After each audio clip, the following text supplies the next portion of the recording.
When you meet someone for the first time, that initial interaction is incredibly powerful. For example, if someone rubs you the wrong way right off the bat, it's really difficult for that individual to bounce back and get in your good books. Similarly, if you meet someone and absolutely hit it off, that tends to have an equally powerful impact in a positive direction. The same concept applies to how you start your day. It's a first impression. It sets the tone for the next however many hours you're going to be awake. And so if it starts well, the chances of you having a really fulfilling day is so much higher. As far as my morning routine goes, it is not the best or right or optimal for everyone. It's just what is working for me right now. And if that changes, I'll adapt and shift things around. Also, this is just what I choose to do. So feel free to implement one of these things, all of them, or none of them, whatever fits. I wake up without an alarm, and that's usually between 4 and 5 a.m. on weekdays, and oftentimes a little later on weekends. I wasn't always an early riser, but especially since I've scaled back my alcohol intake, I've found that I love going to bed earlier and waking up earlier. It's worth mentioning that I'm usually in bed by 9ish on weekdays and a little later on weekends. Occasionally, I'll have a pretty late one, like New Year's, for example. I think I was up until 2 or 3 a.m. That's the exception, not the rule. First things first, coffee.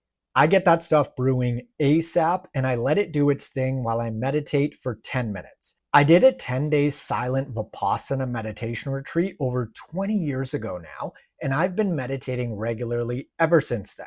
Episode number 69 outlines that wild experience if you're interested. After a short little meditation session, I'll wake my body up a little bit for 3 to 5 minutes with some gentle stretching and movement. I'm not doing push-ups or anything like that.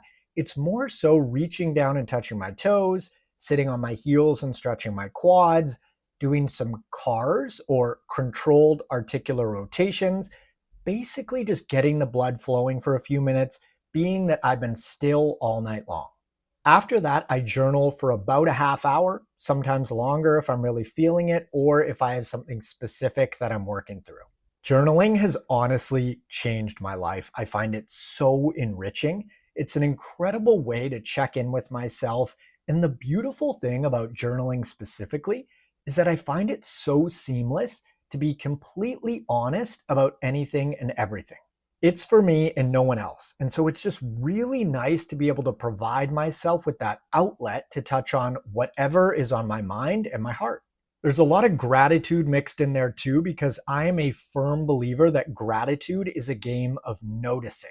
For example, we all have these amazing things going on around us every single day. And so I think that it's really valuable to go out of my way to notice and acknowledge them, no matter how big or small. An example that I wrote about this morning. Yesterday afternoon, I was out for a walk and virtually every traffic light that I came to turned green and the walk sign lit up. I barely had to break stride. Tiny thing, kind of cool. Especially because when most folks are driving, let's say, they often notice and acknowledge if they hit a bunch of red lights, but then don't notice or acknowledge when they hit a ton of greens. There's this odd human bias towards noticing what isn't favorable while simultaneously not acknowledging what is. Now, if you're interested in starting to journal, feel free to listen to episode 269 titled How to Start Journaling. In that episode, I outline exactly what I do step by step in detail. After I wrap up with writing, I dig into work for usually about 3 to 4 hours, and this is when I take my phone off of airplane mode. I turn it on airplane mode half an hour to an hour before bed. I leave it outside of the bedroom and I flip it on once I'm about to kick things off work-wise. This is always my most productive work block of the day, and one of the reasons is just because there are very few, if any, distractions that early in the morning. So if your productivity isn't exactly what you want it to be, getting up earlier and tackling your most important tasks first and foremost is an amazing way to go. After that initial work block, it's time to move. I will do one of three things: a gym workout, a run, or a walk. Oh, and let me know if you're interested in an episode outlining my current movement routine.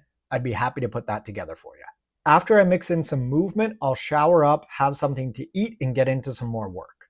That's how Monday through Friday looks. I do switch things up on the weekends in the sense that I work less and I don't meditate or journal.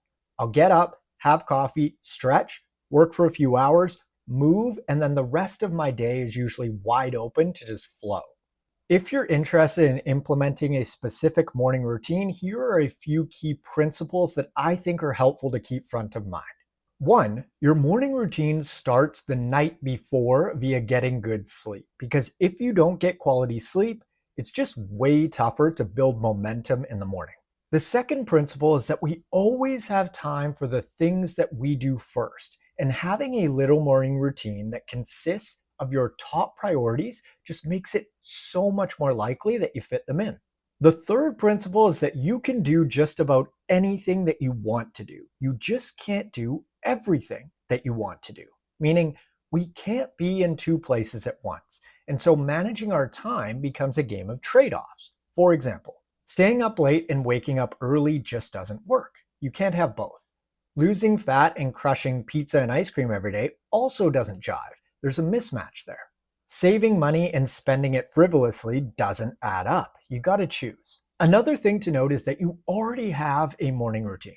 For example, if you wake up, reach for your phone and scroll for a while before getting out of bed, no judgment by the way, I did that for years, that is your morning routine. And the question becomes, is that working for you? If the answer is yes, don't change a thing.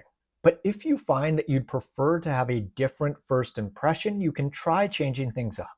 Now, having said all of that, if for whatever reason you need to choose, I would absolutely recommend prioritizing getting the sleep that you need in order to wake up feeling rested and alert over having the quote unquote perfect morning routine.